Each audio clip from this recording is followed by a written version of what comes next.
জয় জগন্নাথ বন্ধুরা, আশা করি আপনারা সবাই ভালো আছেন, সুস্থ আছেন। আজকে আমার এই চতুর্থ ব্লগ স্টোরি টেলিং উইথ সায়ন্তনে এক্সপ্লোরিং ভুবনেশ্বরের আরেকটি নতুন ব্লগ নিয়ে আপনার সামনে আমি উপস্থিত হয়েছি। তো আজকে আমরা আবার একটা নতুন জায়গা এক্সপ্লোর করব এই ভুবনেশ্বর চত্বরে। তার নাম হচ্ছে ই কামরাহাট। আমি এখন যে রাস্তায় দাঁড়িয়ে আছি সেটা হচ্ছে বিডিএ অঞ্চল, এটা খারবালা রোডেই। তো এখান থেকে 1.2 কিলোমিটার দূরেই এই ই কামরাহাট। তো আমরা আজকে এই অঞ্চলটা এক্সপ্লোর করব। কি জায়গা, কেমন জায়গা, কী কী করা হয়, সেই সমস্ত জায়গায় কি হয় সেগুলো সব আমরা আজকে আপনাদের সঙ্গে আমরা দেখব। তো চলুন সময় নষ্ট না করে শুরু করি আজকের এই blog exploring Bhubaneswar with story telling with Sayan.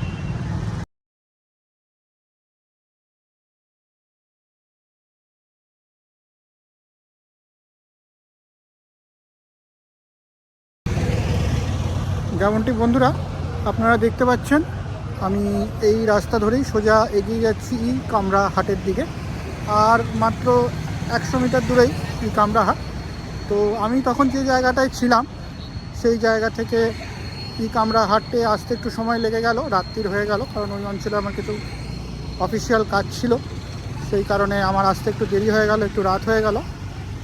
তো আমি এখন এগিয়ে চলেছি সেই ই কামরা হাটের মেন গেটের দিকে। তো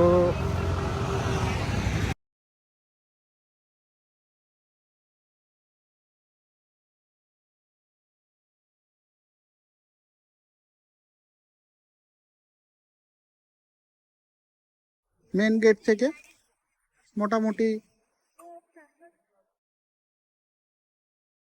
50 মিটার দূরত্বেই মেন প্রাঙ্গণটি, যেখানে চারদিকে ঘিরে আছে বিভিন্ন ছোট ছোট রেস্টুরেন্টস আর একটি মাঠ, যার মধ্যে বিভিন্ন রকম সাংস্কৃতিক অনুষ্ঠান এবং মেলা আদি হয়ে থাকে। এখন আমরা এই চারদিকে একটু ঘুরে দেখি এই অঞ্চলটি কেমন।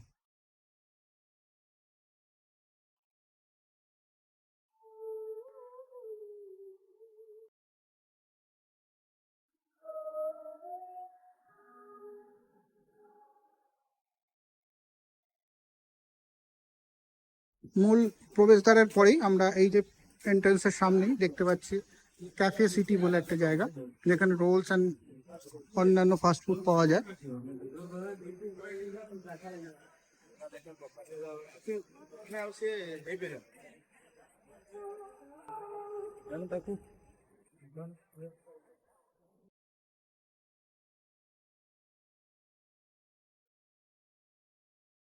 এখানে আছে ছোট ছোট দোকান, রেস্টুরেন্ট এবং বসে খাওয়ার ব্যবস্থা।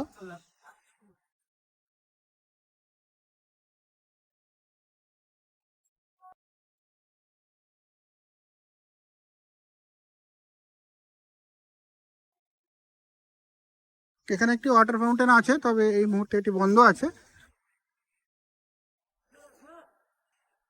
তো এই পার্কের চারদিকেই আমরা যদি দেখি, তবে ছোট ছোট বিভিন্ন রকম রেস্টুরেন্ট আমরা দেখতে পাচ্ছি এবং হাতের কাজের জন্য বিভিন্ন রকম ফটো গ্যালারি এখানে রয়েছে।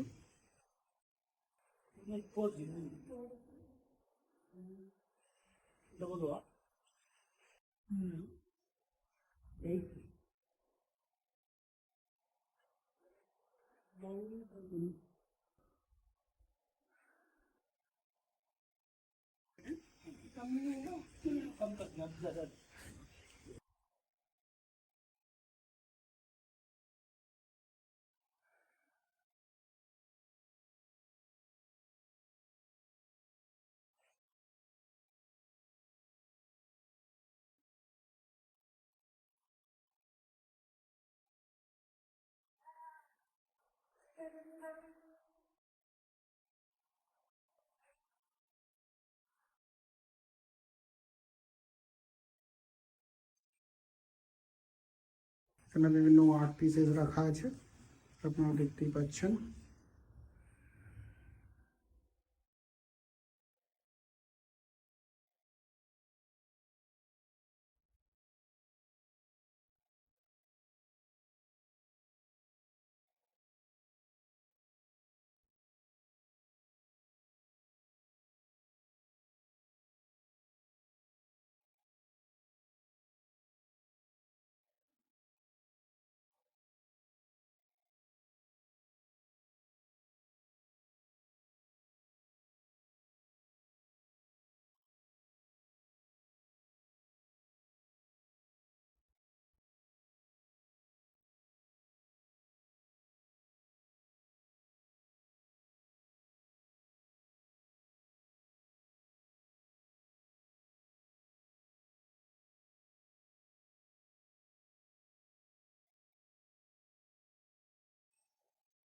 Stall number S28।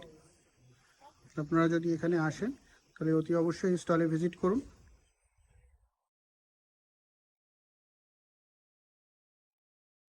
এছাড়া S36, 35 বিভিন্ন ধরনের স্টল এখানে আছে।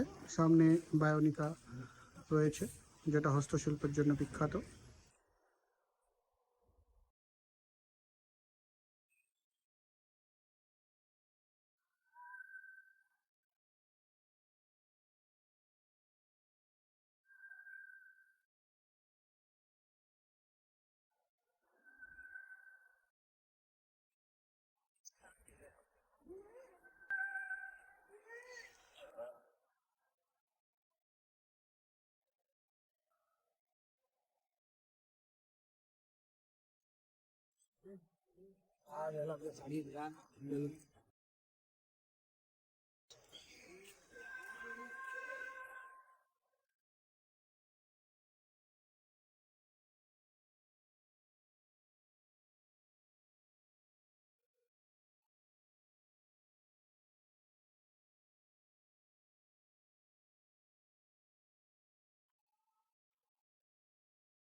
এখন আমি এই সেই মাঠের সামনে এসেছি।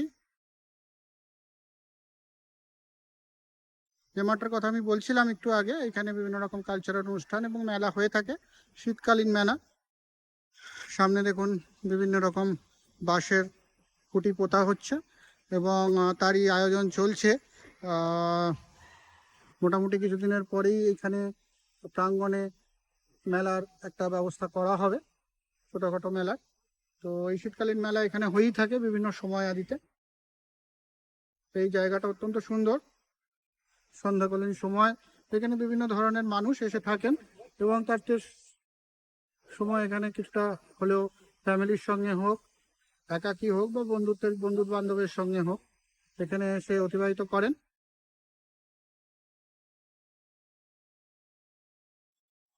এখানে খাওয়ার সঙ্গে সঙ্গে বিভিন্ন জায়গায় বসে গল্প করারও বেঞ্চ এবং জায়গা আছে, সেইখানে ওনারা বসে কথা বলতেই পারেন।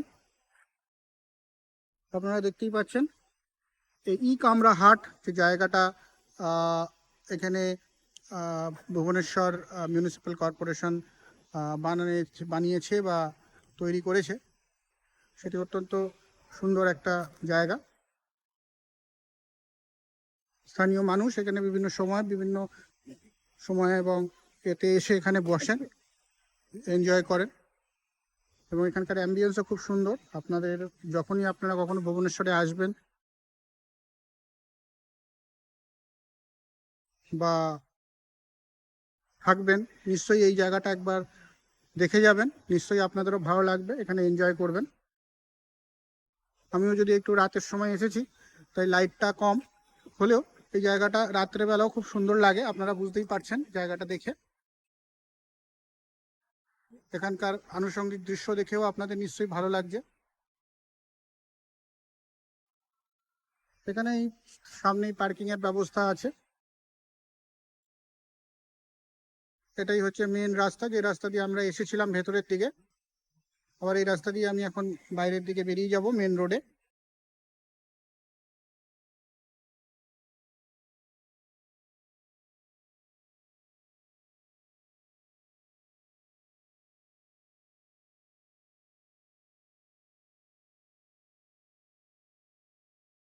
আশা করি আপনাদের এই ভিডিওটাতে ই কামরা হাট যে জায়গাটা নিয়ে আমি বলেছিলাম সেই সম্পর্কে কিছুটা হলেও আপনাদের জানাতে পেরেছি।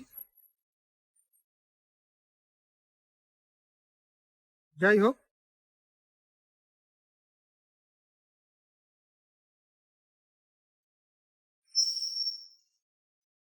তাহলে চলুন আমরা এবার বাইরের দিকে প্রবেশদ্বারের দিকে বেরিয়ে যাই। আরেকবার আপনাদের এন্ট্রি পথটা দেখিয়ে দিই এবং লোকেশনটা আরেকবার ভালো করে বুঝিয়ে দিই, যাতে আপনারা যদি কখনো ভুবনেশ্বরে আসেন তাহলে অতি অবশ্যই ই কামরা হাট জায়গাটা দেখবেন। নিশ্চয়ই ভালো লাগবে, পছন্দ লাগবে।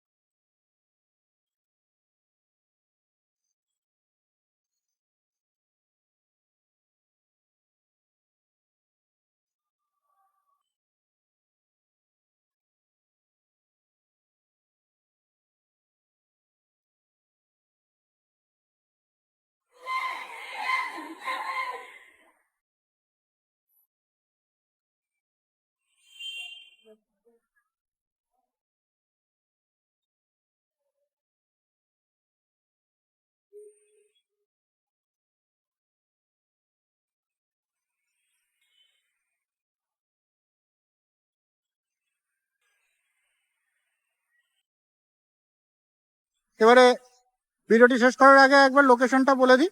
এটাও সেই একই রকম ভাবে স্টেশনে যদি আপনারা নামেন তাহলে ওখান থেকে 1.5 কিলোমিটার দূরে এই জনপথ বলে স্কোয়ার একটা জায়গা আছে, যেটা খড়বেলা রোডের ওপরেই। এইখানে আপনি এসে ই কামরা হাট বলে কোনো লোকেশন বললেই আপনাকে দেখিয়ে দেবে। জাস্ট আপনার জনপথ স্কোয়ার থেকে রাম মন্দিরের জাস্ট পেছন দিকেই এই জায়গাটি অবস্থিত।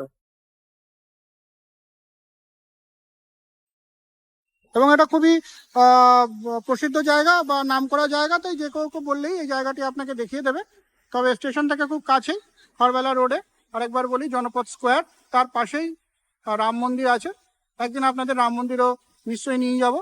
তো এই ব্লগটিকে আর দীর্ঘ না করে এখানেই আমি আজকের ব্লগটা শেষ করতে চাইছি। আশা করি আপনাদের এই ভিডিওটি ভালো লেগেছে। যদি ভালো লাগে তাহলে অতি অবশ্যই লাইক অ্যান্ড সাবস্ক্রাইব করবেন, যাতে পরের নতুন ভিডিওটি এলে আপনাদের নোটিফিকেশন আপনাদের কাছে পৌঁছে যায়। তাহলে ভালো থাকবেন, সুস্থ থাকবেন। জয় জগন্নাথ।